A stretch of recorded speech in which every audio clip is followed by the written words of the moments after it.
Vamos a ver hoy empezar la unidad 6, que es el periodo que va desde 1970, de donde habíamos dejado, ¿no? De 1976 hasta la crisis social, socioeconómica, diría, del 2001, ¿sí? Ese periodo va a ser el periodo que comprende la unidad 6. Ahora comparto la pantalla. Eh, y luego vamos a arrancar y vamos a ver, ahí está, el periodo que viene del 2001-2002 hacia, si llegamos, el presente, ¿sí? Hasta el 2019. Es decir, que en la unidad 6 vamos a ver la última dictadura militar, que es la clase de hoy, que es de 1976 a 1983, ¿sí? Es la dictadura más larga que tuvo Argentina y a mi gusto, obviamente la más cruenta de todas y la que de alguna manera más recordamos. Luego viene en esta misma unidad un periodo democrático o de apertura democrática que se continúa hasta el día de hoy, en donde primero gobierna Alfonsín y luego gobierna Menem, ¿sí? Hasta el año 99 y después 2 años de la Rúa. ¿Sí? Ahora lo vamos a explayar bien, pero ese es todo el periodo que vamos a tratar de sintetizar brevemente en la unidad 6. El periodo dictatorial, por un lado, que lo vamos a ver hoy, y las siguientes clases vamos a ver eh, vamos a ver el modelo más de la dictadura, ¿sí? Perdón, el modelo de Alfonsín y luego el modelo de Menem, ¿sí? Bien, entiendo que entiendo que la clase pasada pudieron un poco cerrar con la unidad 5, si se quiere. Hoy lo que vamos a tratar de enfocarnos es justamente cómo se daba el modo de acumulación o cómo se establecía el modelo económico durante la última dictadura militar. A medida que nos vamos acercando al tiempo, supongo que es más entendible los modelos económicos porque estamos más cercanos justamente en el tiempo. La bibliografía, bueno, las dejo aquí, ¿sí? Al costado, lo que son 4, pero bueno, el cuarto es opcional, obviamente que no tienen la necesidad de leerlo, simplemente es ampliatorio de las unidades. Un poco la primera parte ya la habían visto, el contexto internacional, pero bueno, vamos a repetir algunas características más económicas, ¿sí? La primera característica económica del periodo es una crisis en 1973, ¿sí? En 1973 hay una crisis, la mayoría de países entran en un proceso que se llama estanflación, que es un proceso de... La estanflación en economía, la definición es que es un proceso donde la economía no crece y encima crecen los precios. Por eso es una mezcla de estancamiento con inflación, ¿sí? Se le denomina estanflación. Quiere decir la economía no crece, justamente los precios sí. Por lo tanto, obviamente el sistema entra en tensión. Esta crisis 1973 está dada, uno de los componentes de esta crisis es la caída de la tasa de ganancia del sector empresarial. Esta caída de la tasa de ganancia estaba dada más que nada por el creciente peso del salario en los costos, ¿sí? O sea, cada vez habíamos visto que cada vez una porción más grande de la torta era cooptada por salarios y eso hacía que se eleven los costos y al mismo tiempo que se decline la ganancia. Eh, no, no, si bien eso es central para entender la crisis de 1973, uno de los disparadores es justamente la unión de los países petroleros que elevó el precio del petróleo. La mayoría de ustedes sabe, o por intuición, o por si tienen los diarios, que si los precios del petróleo crecen o se elevan todos los bienes de la economía, porque el petróleo es un bien estratégico, se llama, un activo estratégico. ¿Por qué? Porque básicamente nosotros para cualquier cosa que consumimos en nuestra vida diaria, ya sea libros, eh, comida, ropa, etcétera, está trasladado de un lugar a otro y el petróleo justamente es un costo porque la nafta es un derivado del petróleo. Por lo tanto, si se eleva el precio del petróleo, se elevan todos los bienes que nosotros consumimos.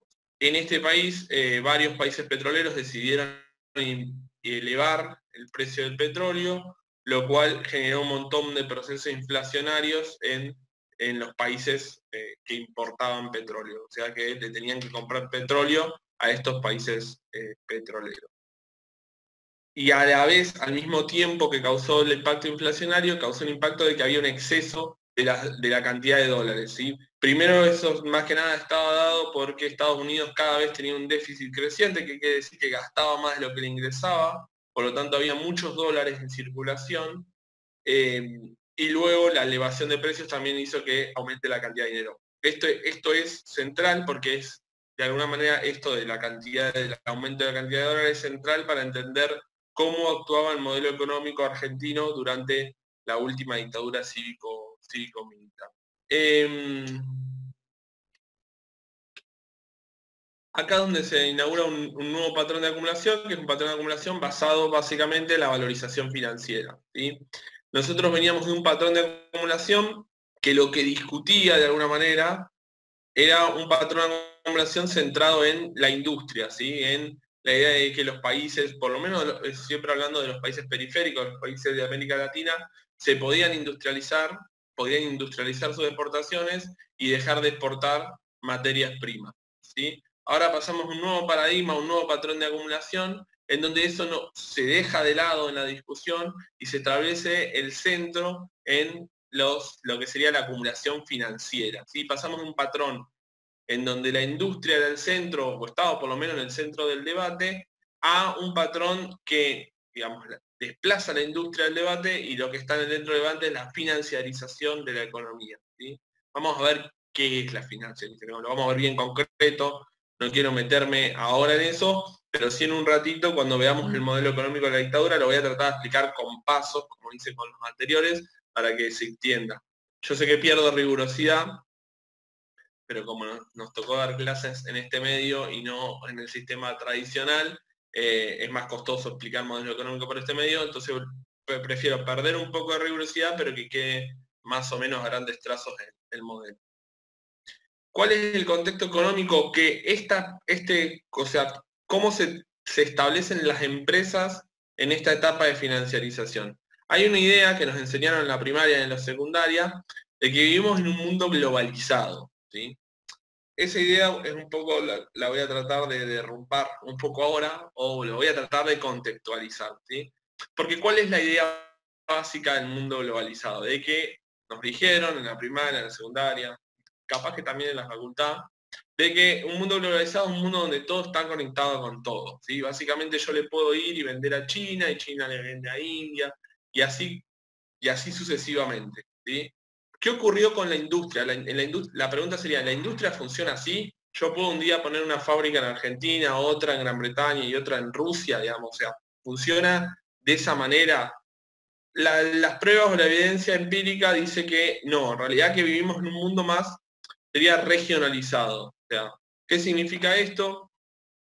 Que las empresas, ahora les voy a dar un ejemplo concreto de un par de empresas que hicieron esto, que son empresas grandes, pero que las empresas tienen su casa matriz, mantienen su casa matriz en los países de donde son. Por ejemplo, General Motors la mantiene en Estados Unidos, ¿sí? Enge, que es la del gas, la del litoral de gas, es una empresa francesa, ¿sí? O sea, que mantiene sus casas centrales, las mantiene en su país de origen, pero luego tiene filiales en el resto del mundo, ¿sí? Son como talleres donde se ensambla. O sea, General Motors arma el diseño del auto en la casa central, en la casa matriz de Estados Unidos, pero las partes del auto se hacen en las diferentes filiales que están alrededor del mundo. ¿Cuáles son las características de estas filiales? Que estas filiales se centran en una región y producen todo el auto en una sola región. Por ejemplo, la General Motors, el auto de General Motors, una parte del ensamblado se va a hacer en Argentina, la parte que es más barata. Otra parte, por ejemplo, las gomas que son de caucho se van a hacer en Brasil, y así sucesivamente. Lo que le permite esta financiarización de la economía es dislocar el aparato productivo, ¿sí? De alguna manera eso se denomina fragmentación de los procesos productivos. ¿Qué significa? Que el proceso productivo no se hace todo en un lugar, como ocurría en el patrón de acumulación anterior, donde todo el auto se hace en un solo lugar y generalmente la cadena de valor se da en un mismo espacio geográfico, sino que en este patrón de acumulación distintos países hacen distintas partes del activo, del bien que están produciendo, ¿sí? Eso se llama fragmentación de los procesos productivos. Es algo muy común o que ahora vemos como algo común, pero que antes no se producía de esa manera. Otro ejemplo puede ser la década pasada, Argentina hizo notebook, en realidad no es que hacía toda la notebook en Argentina, ¿sí? La notebook decía industria argentina, pero se hacía solamente una parte que era la parte más del ensamblado, ¿sí? O sea, se importaban todos los insumos y se ensamblaban en Argentina, ¿sí? Que es una parte que está bueno hacerla, pero no es que hacías el chip en Argentina, o digamos, las partes que necesita el teclado las hacías en Argentina, sino que importabas todos esos bienes y los terminabas de ensamblar en Argentina. Entonces eso es una industrialización que se llama acotada, porque en realidad vos no haces todo el producto, sino que haces una pequeña parte del producto y después exportás esa parte y se termina haciendo en otro lado. De alguna manera, si nosotros nos fijamos cómo estaba el mundo en ese periodo, cómo se establecía el mundo en ese periodo, estos son datos de exportaciones. Fíjense que la cantidad de exportaciones de Estados Unidos, acá Estados Unidos en realidad es Estados Unidos, México y Canadá. ¿Sí? Está puesto Estados Unidos, pero son esos tres países. Fíjense que el 50% de las exportaciones, la mitad de las exportaciones, iban para los mismos países. Quiere decir que Estados Unidos no es que le exporta todo al resto del mundo, sino que la mitad, Estados Unidos, México y Canadá, repito, eran esos tres países, sino que la mitad de sus exportaciones, la mitad de lo que le vende al resto del mundo, lo vende la misma región. Los 15 países más importantes de Europa, lo mismo, fíjense, el 73%, incluso el 2008, el 70%. O sea, casi todos los bienes que se producen en una región se venden en la misma región, lo cual no da la idea de globalización de que Europa le vende al resto del mundo y así continuamente. Incluso en los porcentajes de importaciones da lo mismo. ¿Está bien? Entonces la idea es que esto, por ejemplo, en la industria automotriz, también la misma idea. La industria automotriz en el mundo, esto es para el año 2007, ¿sí? Habría que actualizarlo, pero bueno, no creo que haya cambiado demasiado. El 100% de los autos eran producidos, el 27% por América del Norte, un 50% por Europa, ¿sí? Y América Central y Asia se repartían otra parte, faltan algunos países que no están incluidos, ¿sí? Pero, por ejemplo, de América del Norte, ¿a dónde iban las exportaciones? La mayoría América del Norte. O sea, de cada 10 autos, 8 iba a la misma región. En América del Sur y América Central lo mismo, de cada 10 autos, 6,5 autos, o de cada 100, 64 autos, iban a la misma América del Sur. ¿sí? Europa también, por ahí el que menos cumple con esa función es Asia, ¿sí? Que sí le exporta, gracias a China, digamos, que sí le exporta más al resto del mundo. O sea que el único que cumpliría con esa consigna, el único continente que cumpliría con esa consigna de globalización sería Asia, y más que nada hay un actor importante ahí que es China e India, ¿sí? Dos actores. Pero los demás continentes siguen con una especie de regionalización, no de globalización, una globalización más acotada, ¿sí? Eso es un poco, lo pongo en contexto porque muchas veces dicen, bueno, si no invierten en Argentina van a ir y van a invertir en Rusia o en China, digamos. Eso no es tan mecánico, sino que siempre siempre para colocar una empresa en una región se analiza la demanda de esa región porque justamente es a quien se le termina vendiendo el producto y comprando los otros insumos. ¿sí? Eso es porque el costo de transporte sigue siendo un costo importante en el comercio internacional. Entonces, si vos haces una parte en China, pero la otra parte la haces en Argentina y la otra parte la terminás en México, en términos geográficos, el costo de transporte, el costo de enviarlo de China a Argentina, Argentina a México es muy alto y el producto se encarece mucho. Entonces, en realidad, los productos se siguen haciendo de manera regional, ¿sí? De alguna manera. Acá Arceo, que es el autor que hace esto, agarra diferentes regiones del mundo y compara y por lo menos pone en jaque un poco la idea esta de la globalización o la globalización extrema, sino que se da más una especie de regionalización. Bueno, acá señalo los porcentajes, incluso esto viene más a lo mismo, pero bueno, lo explico porque después lo van a ver y si no van a decir de dónde sacó esto.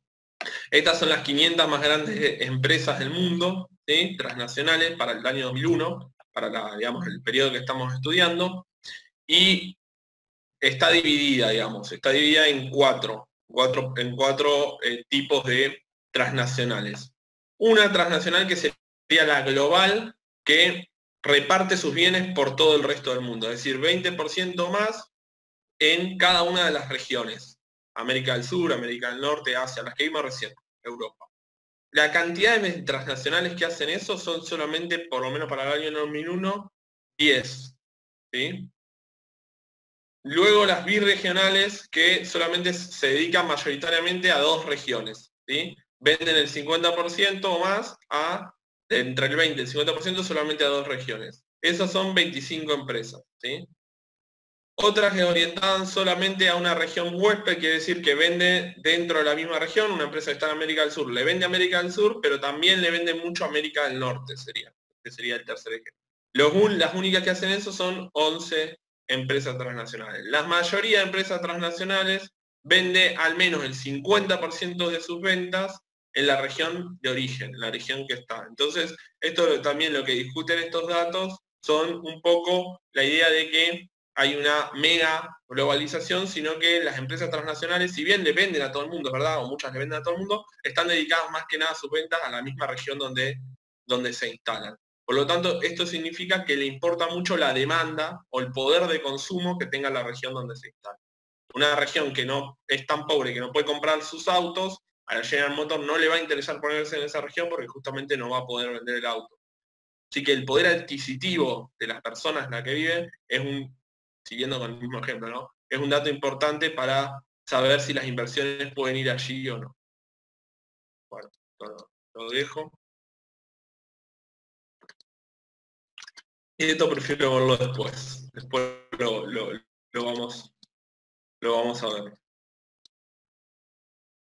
En realidad, este modelo, ¿sí? Que un poco seguramente vieron la siguiente clase, es un modelo que, al basarse en la financiarización, en lo que derivó uno de sus resultados, no voy a explicar todas sus medidas, sí para Argentina después, pero no ahora, uno de los resultados fue la caída del empleo, ¿sí? Entonces lo que muestro acá un poco es cómo cae el empleo en la industria manufacturera en Estados Unidos, en la época en que estábamos estudiando, ¿no? 74, a ver, nosotros llegamos hasta el 2001, pero el empleo baja muchísimo, ¿sí? En esta época. ¿Cómo sube la financiarización de la industria?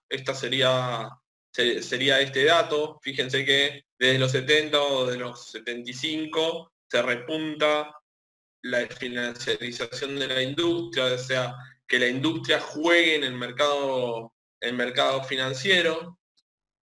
Por otro lado, lo que tenemos es que una contraparte de esta financiarización o de este aumento industrial es la caída del salario, ¿sí? O sea, la caída primero de las cantidades de horas trabajadas, que es lo que refleja este gráfico. Digamos, un trabajador llegó digamos, a trabajar 9 horas promedio, en realidad estas son horas promedio, está como en dólares, precio dólar sería. Lo que se hace es pasar todas las horas a un precio de salario por hora y se calcula, en vez de calcularlo en términos de dólares, se calcula en términos de horas, pero es más o menos lo mismo, y hay una reducción de las horas laborales, obviamente contemplando el salario. Y después se da un fenómeno extraño, estos son datos de Estados Unidos igual, pero bueno, era la potencia mundial en ese periodo, donde lo que más se financiarizan son los préstamos a los individuos. ¿Qué significa? Lo que más se financiariza es, conocemos como préstamos hipotecarios, los préstamos personales a las personas. Porque fíjense que los préstamos a los comercios o industrias, que son en esta línea punteada, caen bastante, ¿sí? Pero lo que más aumenta es el total de los préstamos que se le dan a los individuos. ¿Qué quiere decir una sociedad financiarizada? En realidad tiene un montón de términos, no me llevaría un montón a explicarlo, pero es una sociedad que prácticamente vive de deudas, ¿sí? Y a nosotros nos pasa en realidad. La mayoría de usted o de su familia debe vivir de deuda. ¿Qué quiere decir? Tarjetea, ¿sí? Porque tarjetear es endeudarte de alguna manera. Estás poniendo parte de tu consumo en ingresos menores en el futuro, ¿sí? Ya sea si son pequeñas deudas o grandes, pero la idea de estos préstamos individuales son endeudamientos personales. Esta es la de Estados Unidos, que se da en Estados Unidos. Ustedes saben que la mayoría de familias de Estados Unidos está endeudadísima con los bancos, o sea que la tasa de préstamos en individuos se eleva muchísimo. También lo que se eleva, obviamente, es el beneficio de las corporaciones financieras, ¿sí? Claro, por sobre las no financieras. Digamos, esto es un porcentaje entre lo que saca la corporación financiera y no financiera, y claramente hay una elevación, una tasa mucho mayor de aquellas empresas que consiguen financiarizarse, es decir, consiguen estar en el mercado de capitales. Y otra de las consecuencias de este modelo es el aumento de la tasa de ganancias. Yo les había dicho que una de las razones de la crisis del 73, la crisis de los 70, fue que la rentabilidad caía mucho, la tasa de ganancia caía mucho. Si hay algo que logró este modelo es justamente que esa tasa de ganancia de alguna manera repunte, ¿sí? Estos son datos de Estados Unidos. Esto continuó incluso porque en los 90 se da la revolución tecnológica de las tecnologías, de los TICs, digamos, de los celulares, sobre todo Internet y todo lo que tenía que ver con las computadoras personales, aumenta mucho la tasa de ganancia de aquellas empresas dedicadas a ese sector.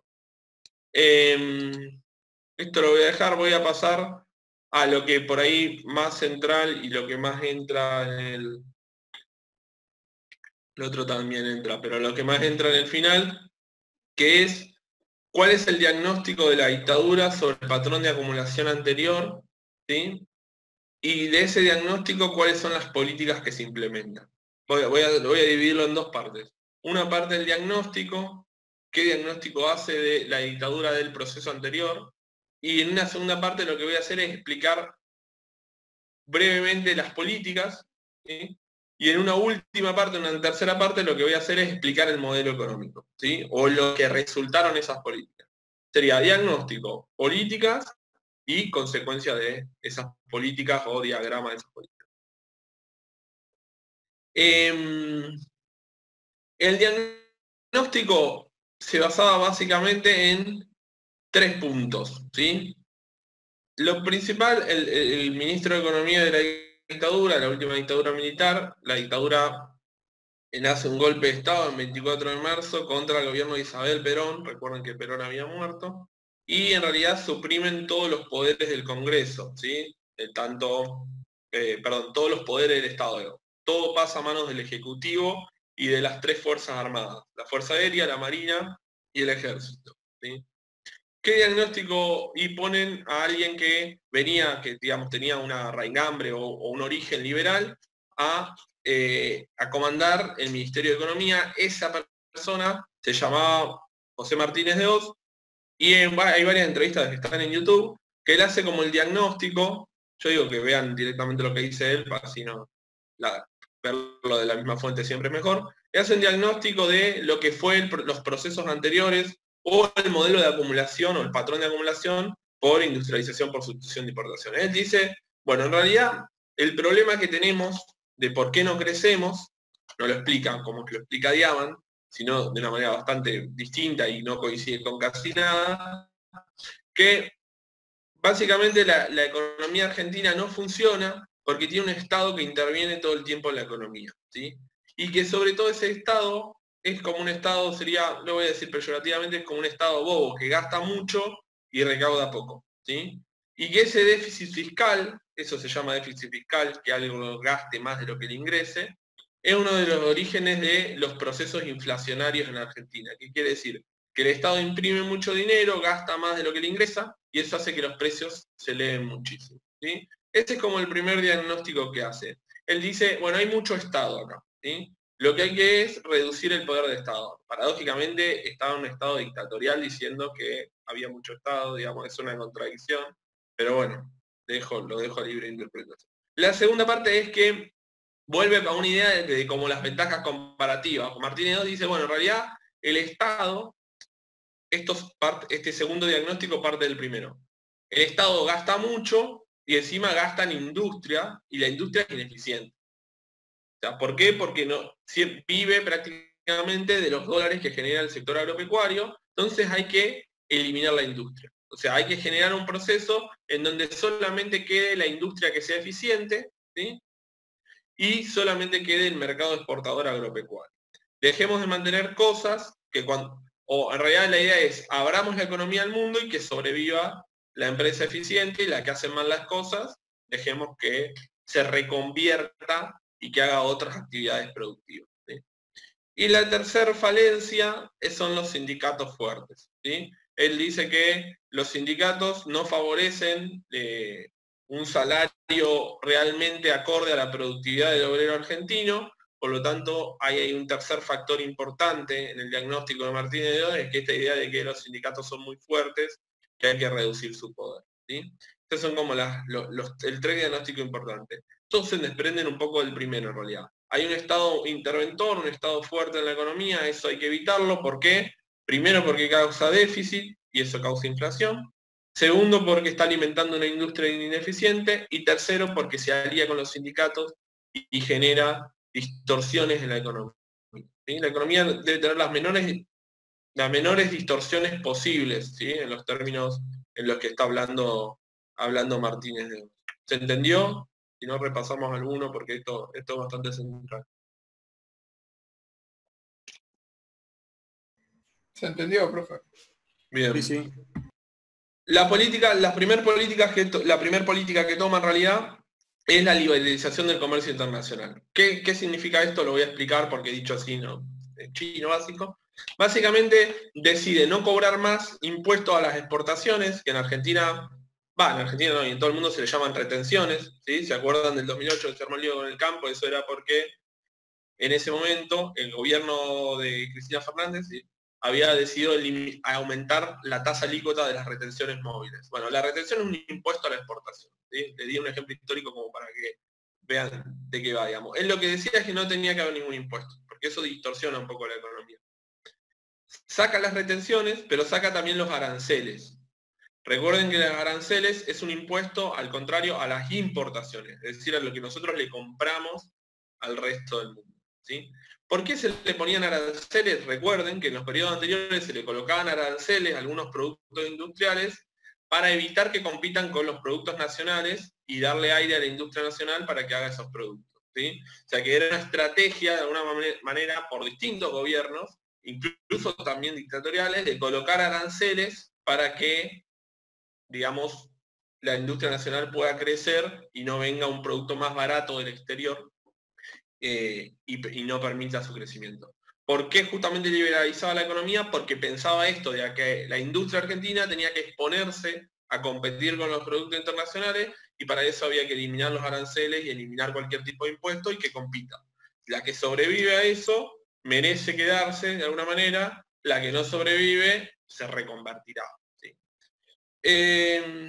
Sumado a eso, para esa liberalización pide ayuda o comienza a tener un tratado más cercano al Fondo Monetario Internacional. Después vamos a ver qué rol cumple el Fondo Monetario Internacional. A la vez que hay la liberalización del comercio internacional, incentiva las exportaciones primarias, o sea que ahora sí interviene.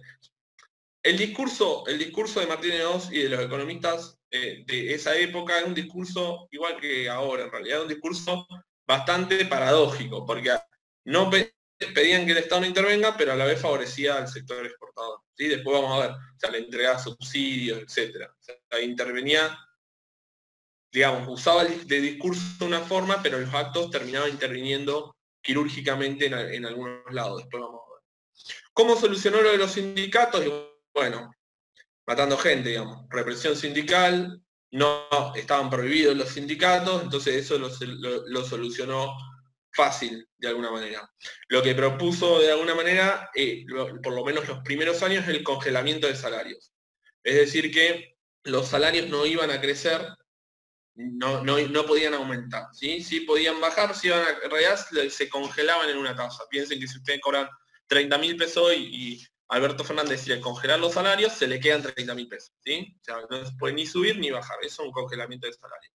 No estamos acostumbrados porque es una medida más vieja, ¿sí?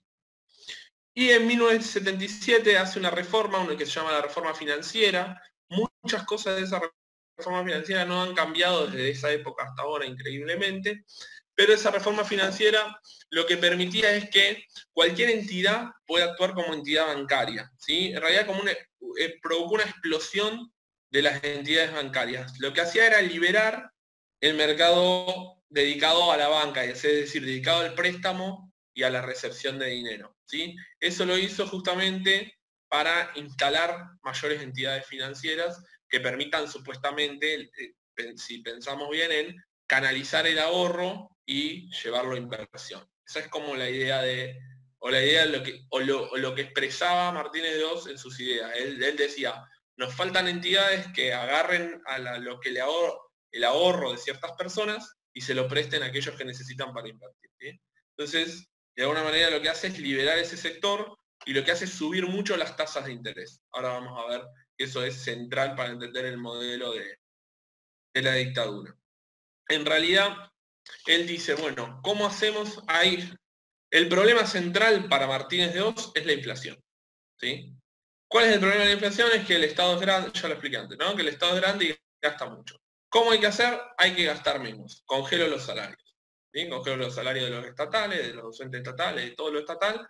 Congelo los salarios, echo gente, achico el Estado, entre comillas, y eso me va a permitir bajar los precios. Pero otra medida que se suele utilizar para bajar los precios y que la suelen utilizar los que piensan muy parecido a Martínez es subir las tasas de interés, ¿sí?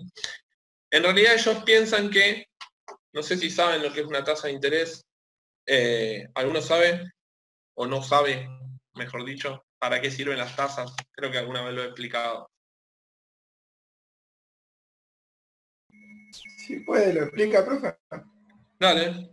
No, la tasa de interés es lo que a nosotros es, para esta teoría o para la teoría que maneja Martínez 12, el costo del dinero en el tiempo. Por ejemplo, si yo te presto dinero a vos, te presto 100 pesos y en un año me lo devolvés, yo te voy a cobrar los 100 pesos más una tasa.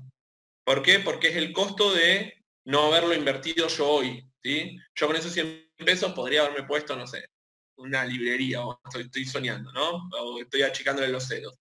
Me hubiese puesto un negocio. Como no lo puedo poner porque te lo tengo que prestar, cuando me lo devuelvas, no me devuelvas 100, te pongo 100 más una tasa de interés. ¿Sí? Es el costo de habértelo prestado. Eso es lo que nosotros hacemos cuando ponemos la plata en plazo fijo, digamos. Nosotros ponemos la plata en plazo fijo a un banco y el banco nos devuelve toda la plata más un cierto interés, ¿sí? Y al revés, cuando nosotros pedimos un préstamo al banco, el banco nos presta plata y no solamente le tenemos que devolver la plata que nos presta, sino a eso le tenemos que sumar la tasa de interés que nos cobra, ¿sí? Si la tasa es del 20%, yo le tengo que devolver los 100 pesos más 20 pesos más, ¿sí? Que lo voy pagando, ¿sí? La idea de la tasa de interés es como un costo a las transacciones financieras. ¿Qué significa para esta teoría las tasas de interés altas? Si vos tenés tasas de intereses muy altas, los préstamos se reducen. ¿Por qué? Porque nadie va a pedir prestado si le va a costar demasiado devolverlo, ¿sí? Si los préstamos se reducen, hay menos inversión y por lo tanto hay menos consumo, los salarios bajan y los precios van a bajar, ¿sí? ¿Por qué van a bajar? Porque los empresarios van a bajar los precios para que la gente compre. Es una teoría que es la teoría neoclásica, ¿sí? Hecha realidad, digamos, en política pública. ¿Qué pensaba Martínez? Bueno, yo pongo las tasas de interés altas, nadie va a querer sacar un préstamo, porque claramente, pongamos en el lugar del empresario, si tiene la tasa de interés alta, no le conviene sacar un préstamo porque nunca lo va a devolver, nunca lo va a poder devolver. Como no saca préstamo, no invierte. Si no invierte, no hay productos nuevos, no contrata trabajadores, hay menos consumo, y por lo tanto la idea básica de Martínez II es que el empresario no le iba a quedar otra que reducir los precios y eso haría reducir la inflación, ¿sí? Obviamente porque la inflación era el gran problema.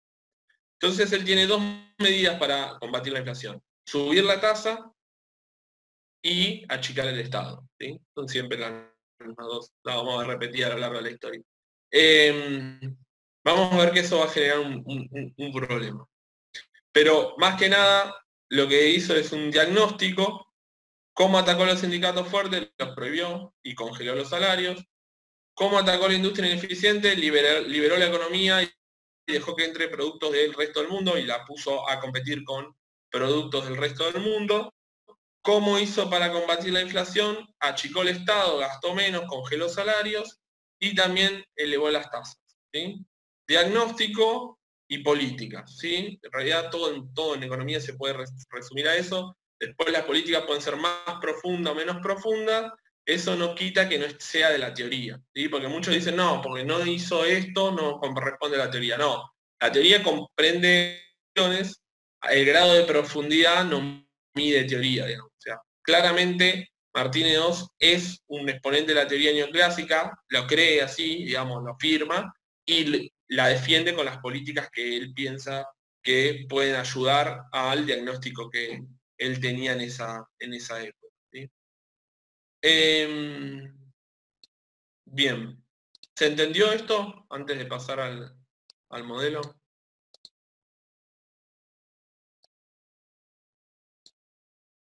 Sí, sí, profe. Bien.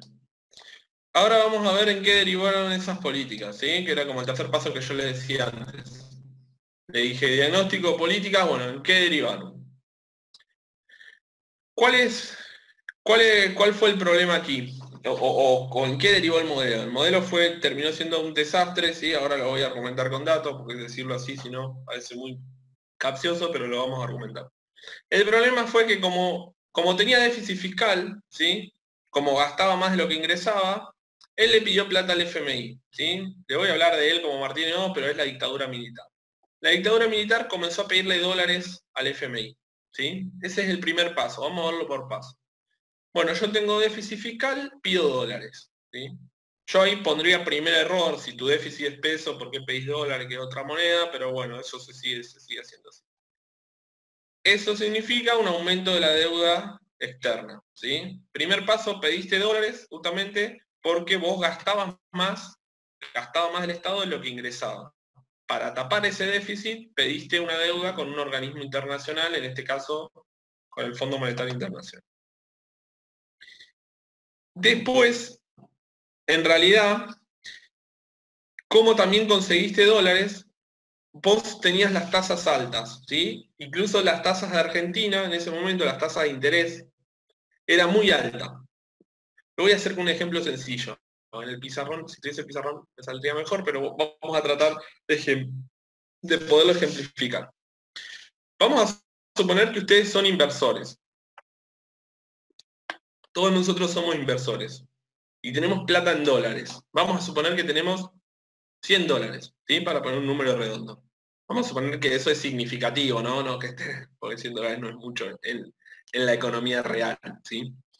Vamos a suponer que tenemos 100 dólares. ¿Qué podemos hacer con esos 100 dólares? Poner una fábrica, ¿sí?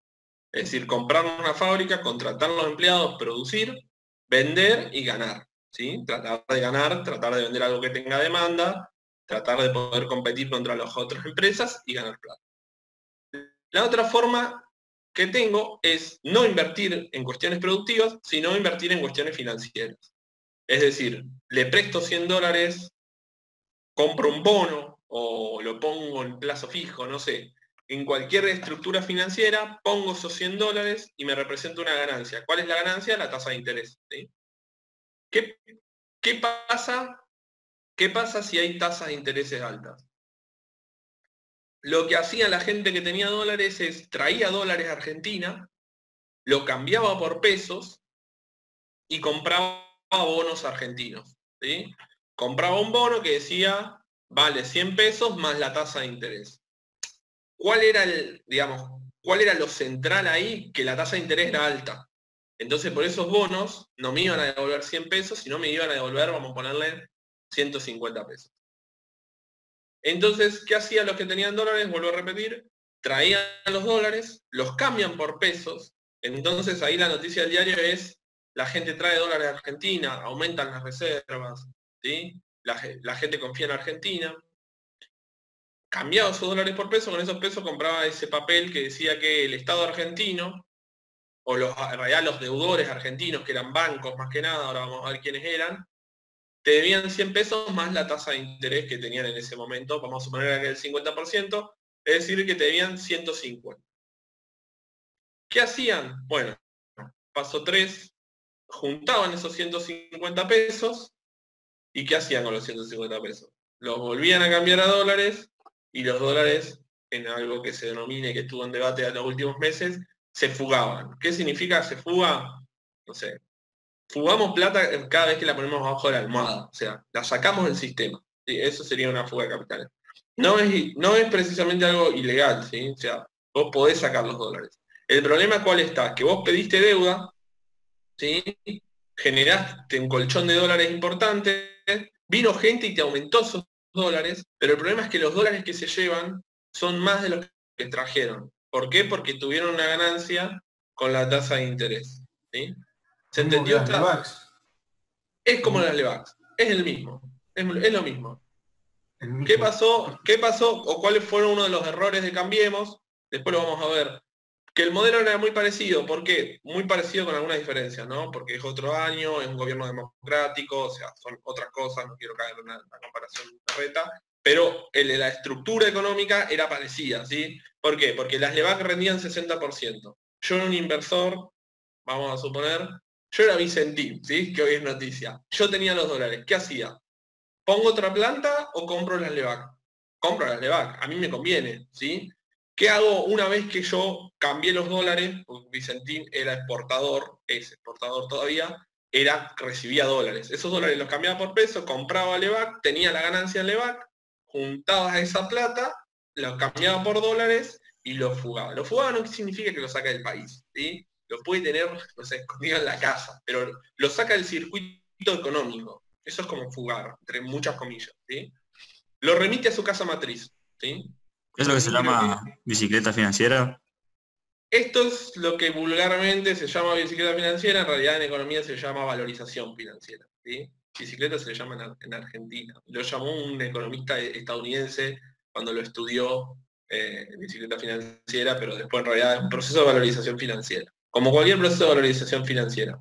El problema está en que esos dólares, a ver, yo cambio los dólares por pesos, los pongo en bono, tengo una ganancia, compro los dólares y los fugo. ¿Cuál es el problema ahí? Que se me van más dólares de los que entran.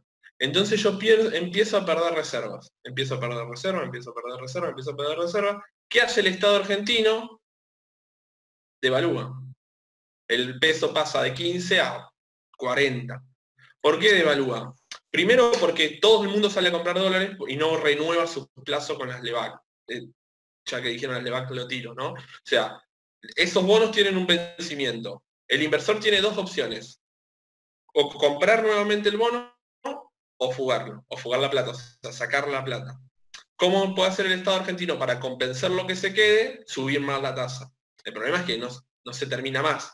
Si no lo convence, van todos a comprar dólares y eso genera una presión sobre el valor del dólar, ¿sí?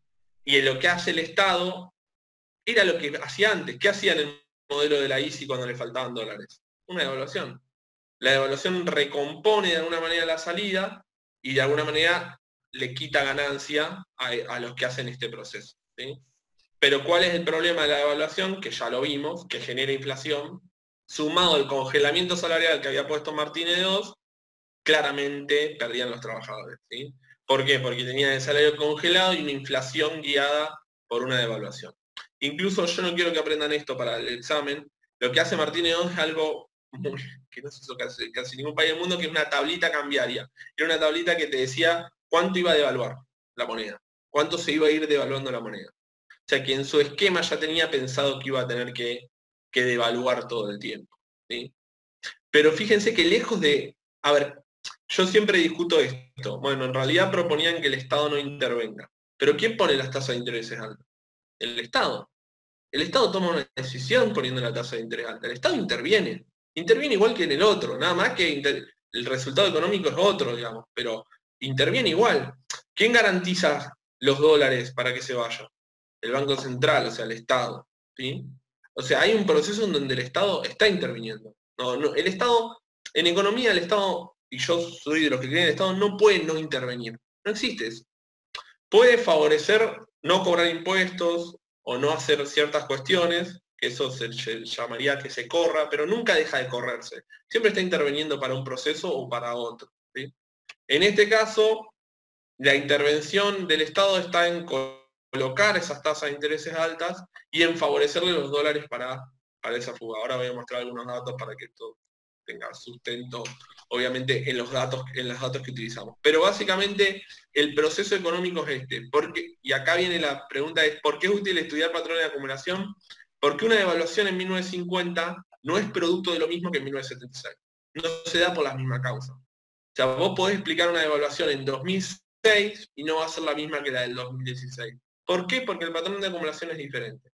Porque hay otra cosa que está causando la devaluación. La devaluación no tiene un motivo único, sino que hay un periodo histórico o un modelo económico, o como querramos llamarlo, o un patrón de acumulación, que fuerza que la devaluación sea de esa manera. La devaluación en la ICI, en el proceso de introducción por sustitución de importaciones, venía porque teníamos imposibilidad para industrializarnos y conseguir los suficientes dólares para realizar la industrialización. Acá la devaluación no viene por eso, viene porque hay una bicicleta financiera, un proceso de valorización financiera que alimenta la fuga de dólares. ¿Sí? Es más, el fetiche, voy a decirlo vulgarmente, pero la pasión que tiene el argentino por el dólar no es desde siempre. Es un proceso que surge en este periodo. ¿Sí? O sea, no es un proceso que surge desde siempre o que siempre el argentino quiso cambiar pesos a dólares. En 1950 el argentino no cambiaba pesos por dólares.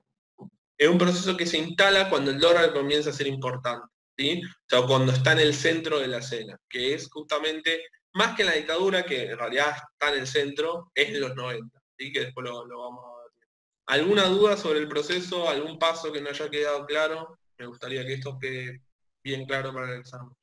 Profe, ¿por qué es tan importante para un país tener reserva en dólares? Porque, esta era una pregunta. Porque si vos no tenés reservas en dólares, primero que el tipo de cambio, o sea, la cantidad de pesos que pagás por dólar, un poco lo dictaminan tus reservas. Pero después lo voy a decir lo más simple posible para un curso de introducción a la macroeconomía. Vos necesitas dólares para cualquier transacción con el extranjero. O sea, yo no le puedo comprar a China productos de sanidad para el COVID con pesos. China no me va a aceptar pesos. China me va a aceptar dólares. China me va a aceptar yenes también, ¿sí? Por eso Argentina tiene swap, algo que se llama swap, no lo quiero explicar, pero lo tiene en yenes, tiene reservas en yenes. Que significa que tiene otras monedas. Las monedas hegemónicas, o sea, las que mandan en el mundo, son el dólar, el euro, si querés, en mucho menor medida, y la moneda china, ¿sí? El yuan, perdón, no el yen. Son esas tres grandes monedas. Con esas monedas nosotros realizamos comercio internacional. Si vos te quedás sin reservas, no podés garantizar un comercio internacional fluido. Igual yo no quiero decir con esto que hay que tener 1 millón, llenar el banco de reservas. Pues las reservas están para usarse. Pero el problema es que si a vos se te agotan todo el tiempo, podés generar la imposibilidad del comercio internacional. ¿Sí? O no podés pagar tus deudas. Por ejemplo, si vos no tenés reservas, si vos le pediste prestado al Fondo Monetario Internacional, ¿cómo haces para devolverla si no las tenés? Entrás en default.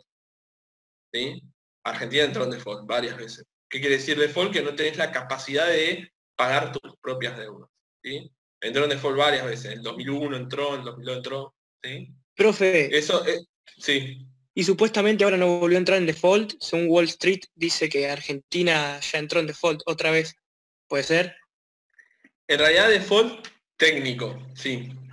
En realidad no tenés capacidad futura para garantizar el pago, ¿sí? Igual Argentina, Wall Street también está presionando para que la renegociación de la deuda. Porque Wall Street no es justamente neutral, sino que favorece a los bonistas. Argentina le debe plata a un montón de accionistas privados y está en un proceso de renegociación de la deuda. Si la deuda no se renegocia, entramos en default. Y ahí sí le doy la razón, ¿sí? Porque Argentina no tiene la reserva para pagar la deuda que adquirió los últimos años, ¿sí? No las tiene directamente. Y en menos las va a conseguir en una situación económica como la actual, donde no le puedes vender nada al resto del mundo y la economía está cayendo. Entonces, no tiene proceso para generar las divisas necesarias. Salvo que pida prestado de nuevo, pero sería una locura porque no lo puede devolver. O sea, sería patear el problema para adelante. Aparte de la tasa que le va a poner el Fondo Monetario, al ser un país ya en riesgo, va a ser una tasa a ser una tasa bastante alta. Sí, en los márgenes que está en esta deuda, y si la deuda no se consigue renegociar, por eso es importante la renegociación de la deuda, tanto para oficialistas como para opositores, como para todos, es un problema económico a futuro. Sería como pedir un crédito para pagar otro crédito. Claro. Pero esto se da acá. A ver. Lo voy a mostrar con datos porque si no. También hay una deuda, si mal no entiendo, es con acreedores, digamos, locales, acá en Argentina también, ¿no? Es que el ejemplo, a ver, vos podés ser el que hace esto. O sea, vos tenés dólares y haces esto. Y sos un acreedor argentino. No es que es un extranjero el que lo hace, ¿eh? Lo puede hacer argentino. Yo no quiero comparar el modelo económico que cambiamos en la dictadura porque pasó un montón de tiempo en Argentina. Primero, cambiamos un gobierno que ganó por los votos, no tiene nada que ver, ¿sí? El modelo económico tiene algunas similitudes porque los economistas piensan más o menos igual, ¿sí? Pero eso no significa que la ejecución fue bastante distinta, ¿sí? Y segundo, Cambiemos y el kirchnerismo, los dos grandes actores políticos de este momento, tienen un problema de que ahora, no, que la dictadura no estaba, de que el argentino de a pie, no la gran empresa, compra dólares también, ¿sí? O sea que el que fuga no es solamente la gran empresa, como si es acá, si es la dictadura, sino que acá el que fuga soy yo, ¿entendés? Que no me alcanzan los pesos, estoy dando un ejemplo, ¿no? Y necesito ahorrar en dólares porque Argentina no me generó ningún mecanismo para que yo ahorre en pesos, ¿sí? Entonces ahí tenés un problema adicional, porque los mismos ciudadanos argentinos no confían en tu moneda. Pero eso no fue siempre así, ¿eh? O sea, en esta época, por ejemplo, los que mayoritariamente realizaban este proceso eran personas que estaban financiarizadas, o sea, y el proceso de financiarización recién empezaba. O sea que eran grandes jugadores, ¿sí?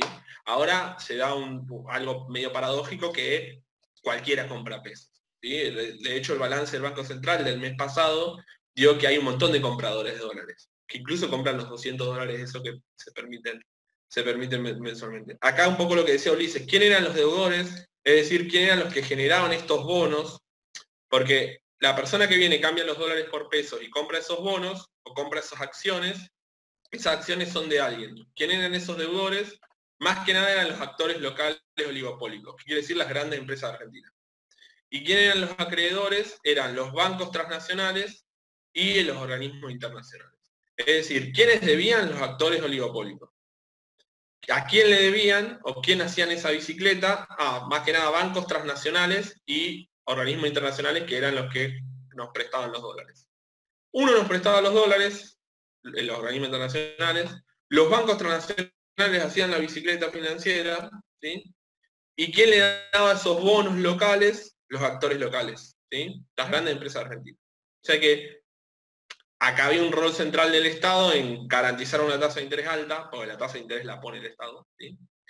Después, el segundo rol del Estado ahí es no poner ninguna traba para que se fuguen los dólares. Porque otra forma es decirle, bueno, cada vez que vos vas a cambiar dólares, lo que pasa ahora, tenés que pagar un impuesto del 30%. ¿Qué estás buscando con eso? De que la gente no haga este proceso. Cortarlo acá, ¿sí? Porque si vos, lo otro que podés hacer es bajar la tasa. Si vos bajás la tasa, si tenés una tasa de interés baja, ya cortás todo el proceso.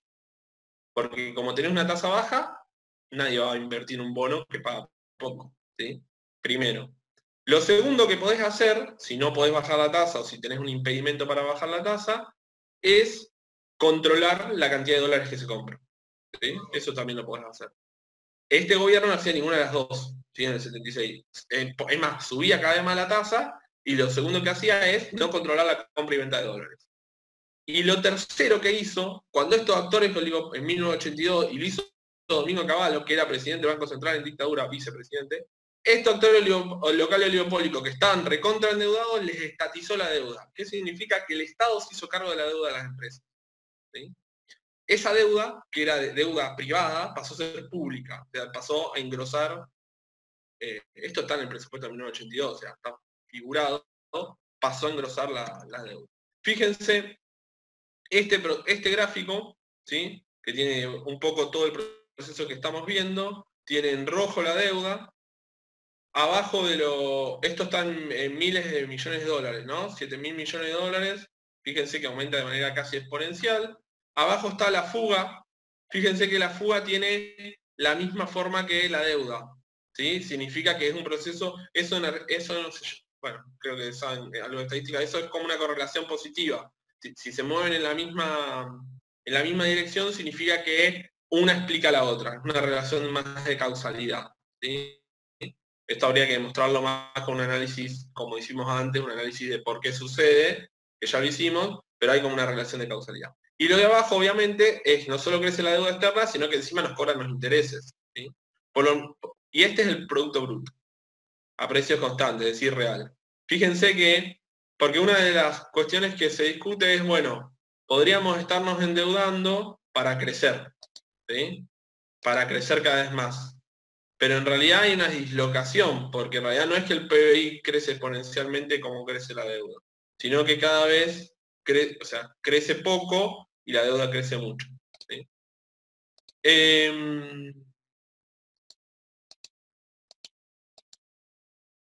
Este es como un... Hay una segunda consecuencia que en realidad es la que por ahí más interesa, que es de dónde se obtiene ese excedente, y claramente cuando nosotros estudiamos excedente económico, una parte del producto va al trabajador, ¿sí? Se queda el trabajador y otra parte se queda el empresario. ¿De dónde se obtiene el excedente económico? Claramente de la mala distribución del ingreso, ¿sí?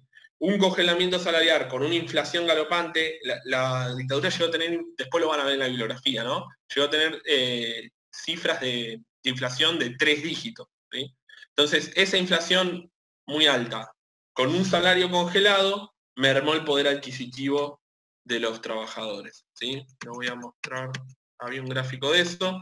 Por ejemplo, la ocupación obrera casi desciende todos los periodos, ¿sí? Lo voy a dejar a esto, cada vez se producía menos productos industriales, propio de la liberalización de la economía.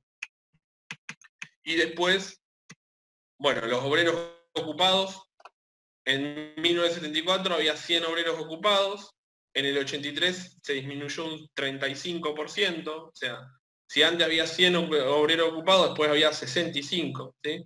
La población en Argentina se mantuvo más o menos igual, pero eso obviamente, si se mantiene igual, significa que hay 35 personas que no tienen trabajo, por lo menos en el sector manufacturero, ¿sí? En el sector industrial. Es decir, que uno de los correlatos de este modelo, esto lo sigo mostrando con otros indicadores. Cantidad de ocupados, 30%, si lo medimos en la década de los 90, después lo vamos a ver en la década de los 90. El salario también cae, la productividad aumenta, pero aumenta más que nada porque se disminuyen las horas y cae el salario, ¿sí? Y claramente cae la producción industrial. O sea que el resultado económico, esto también dice participación de salario en ingreso, en esta época era cercana al 50%, en esta cercana al 30%, ¿sí? O sea que cae mucho la participación del salario. Es decir que lo que nosotros tenemos es el correlato de este modelo, no solo es el endeudamiento, que bueno, si lo podés pagar después no pasa nada, sino que es la desindustrialización de la economía, ¿sí? Después vamos a ver que eso en los 90 se empeora con la privatización de las empresas públicas y con otros efectos. Que de hecho las privatizaciones de los 90 son para conseguir dólares que te faltan, porque la Argentina llegó un momento que no tenía cómo conseguir los dólares, entonces lo que hizo es vender sus empresas, ¿sí? Para conseguir esos dólares. Y porque pensaban que el Estado no podía gestionar una empresa y solamente la podía gestionar el sector privado. O sea, hay como una idea atrás, ¿sí? No quiero desmerecer nada, hay como una idea atrás, pero la respuesta a esa idea justamente tiene que ver con una estructura económica, un modelo económico que muchas veces si no se estudia economía está un poco invisibilizado. Es decir que no se solucionó el problema de la inflación porque esta devaluación traía más inflación, ¿sí? No se solucionó el tema del déficit un poco sí, ¿sí? Hubo menos déficit, pero hubo inflación, ¿sí? Así que una de las causas del déficit se ve que no hay la inflación. Una causa de inflación no se ve que no es el déficit, porque si no, con déficit bajo, inflación alta, hay algo ahí que te está faltando. Un proceso de desindustrialización fuerte como otro resultado, y obviamente después los sindicatos, si bien fueron eliminados en una primera parte, después con la vuelta a la democracia, con el gobierno de Raúl Alfonsín, se vuelve a incorporar los sindicatos a la vida política argentina, y ahí se establece un nuevo periodo que obviamente hoy no lo vamos a llegar a ver. ¿Alguna pregunta con respecto? Sí, profe, ¿cuál fue la gran desindustrialización, digamos, que hubo? Y bueno, acá se ve, ¿sí? Estos son los datos del INDEC de ese periodo. El volumen físico de la producción, que es el gráfico que tenés a la derecha, crece, o sea, para leer estos datos significa, cayó 3% el primer trimestre del 76 con respecto al último del 75. Sobre ese 2,9 que cayó 4 más. Después sobre ese 4 que cayó 2 más. Y así 2 más, en un acumulado casi de 18%. ¿Sí? Y así en casi todos los periodos, con excepto de estos 3 trimestres, ¿sí? Que en este creció 14, pero en casi todos los trimestres da negativo. ¿Sí? Todo 1980, todo 1981, todo 1982, todo 1978, o sea, de 1, 2, 3, 4, 6 años, 4 años, cada vez producís menos productos industriales. ¿Sí? Incluso lo podés ver también en este, donde la producción en el total del producto, nosotros habíamos visto que en el modelo de las ICI, más o menos el 25% del Producto Bruto Argentino era producto industrial. ¿Sí? Y al terminar el 2001, vamos a usar los datos, al terminar la dictadura era de 20,4. Ahí tenés una disminución de 5 puntos en el Producto Bruto, que 5 puntos del Producto Bruto es lo que está cayendo Argentina este año por el COVID. O sea, es un montonazo, digamos. 5 puntos de producto, y aparte significa que si 5 puntos de producto decrece la industrial, significa que tiene mayor peso el sector agroexportador, que era el sector que se quería, o sea, no es que no estaba pensado, era el sector que se quería propiciar. ¿Cuál es el problema? Que la producción industrial es la que genera trabajo. ¿Sí? Si vos de alguna manera desindustrializás, generás una contracara que es el aumento del desempleo. ¿Sí? Se ve después en los 90, donde se agudiza y terminaba en el 2001. La tasa de desempleo de Argentina en 2001 era más de 20 puntos. ¿Sí? La tasa de desempleo de Estados Unidos hoy, que está en una de las mayores crisis de su historia, con el gobierno de Trump, es de 12 puntos. O sea que, fíjense que la tasa de indigencia de Argentina en 2001 era de 40 puntos. O sea, el modelo de valorización financiera o el patrón de valorización financiera apela a una dirección económica, a una estructura económica, a una política económica dada, pero tiene consecuencias que rompen con el entramado social, digamos, que de alguna manera no son, o por lo menos la dictadura que no era viable socialmente del vamos, porque ya su concepción política de la vida no estaba más cerca de la muerte que de la vida, pero a pesar de eso, su concepción económica, porque la dictadura brasilera, por ejemplo, era una dictadura más nacionalista, pensaba que había que industrializarse. Si bien no deja de ser una dictadura y no dejó de ser represiva, tenía otra concepción económica. La concepción económica de la dictadura argentina es bastante peculiar, es muy parecida a la de Chile. Es una concepción económica que no cree en la industrialización, ni cree en el nacionalismo, ni cree en esas cuestiones. Cree en otras cosas que están mucho más cercanas y que han estudiado, que tienen que ver con la liberalización de los mercados, que el mercado regula bien, pero en un país periférico, una teoría europea, eso tiene como contrapartes algunos conflictos sociales que se fueron agudizando la época. No tengo datos de, bueno, los traigo para la próxima. Los datos tengo datos de caída de salario, pero no tengo datos de aumento de conflictividad social, o sea, de aumento de redistribución. Pero bueno, lo puedo traer la próxima. ¿Alguna otra pregunta sobre lo mismo, sobre el modelo? Bueno, si no tienen más, cortamos aquí.